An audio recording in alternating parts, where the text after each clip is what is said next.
এটাই হয় সমস্ত ফ্যাসিস্টের পরিণতি। যুক্তরাষ্ট্রে বাংলাদেশি পণ্যের ওপর আরোপিত পাল্টা শুল্ক ৩৫% থেকে কমিয়ে ২০% নামিয়ে আনার বিষয়টিকে অন্তর্বর্তী সরকারের একটি বড় অর্জন হিসেবে অভিহিত করেছেন বিএনপির মহাসচিব মির্জা ফখরুল ইসলাম আলমগীর। শুক্রবার ১ আগস্ট বিকেলে রাজধানীর উত্তরা আজিমপুরে অনুষ্ঠিত এক গণসমাবেশে তিনি এ মন্তব্য করেন। তিনি বলেন, আজ একটা ভালো খবর আছে। কয়েকদিন আগে আপনারা দেখেছেন যে আমেরিকা আমাদের পণ্যের উপর শুল্ক আরোপ করেছে। আমরা যেসব পণ্য রপ্তানি করব তার উপর ৩৫% শুল্ক নিয়ে নেবে।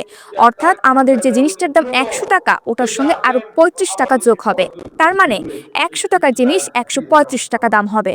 ফলে আমাদের জিনিসটা আর বিক্রি হবে না। ঢাকা মহানগর উত্তরের আহ্বায়ক আমিনুল হকের সভাপতিত্বে যুগ্ম আহ্বায়ক ABN-A আব্দুর রাজ্জাকের সঞ্চালনায় বিএনপির চেয়ারপারসনের ভাইস চেয়ারম্যান নুরুল ইসলাম মনি, জুলাই আগস্ট গণঅভ্যুত্থানের বর্ষপূর্তি পালন জাতীয় কমিটির সদস্য সচিব অধ্যাপক মোর্শেদ হাসান খান, নির্বাহী কমিটির সদস্য সাইফুল আলম নীরব, কৃষক দলের হাসান জাফির তহিন, যুব দলের নুরুল ইসলাম নয়ন, স্বেচ্ছাসেবক দলের রাজীব আহসান, মহিলা দলের সুলতানা আহমেদ, জাসাসের হেলাল খান, তাঁতি দলের আবুল কালাম আজাদ, ঢাকা মহানগর উত্তরের সদস্য সচিব মোস্তফা জামান, যুগ্ম আহ্বায়ক SM জাহাঙ্গীর সহ শহীদের পরিবারের সদস্যরা সমাবেশে বক্তব্য দেন।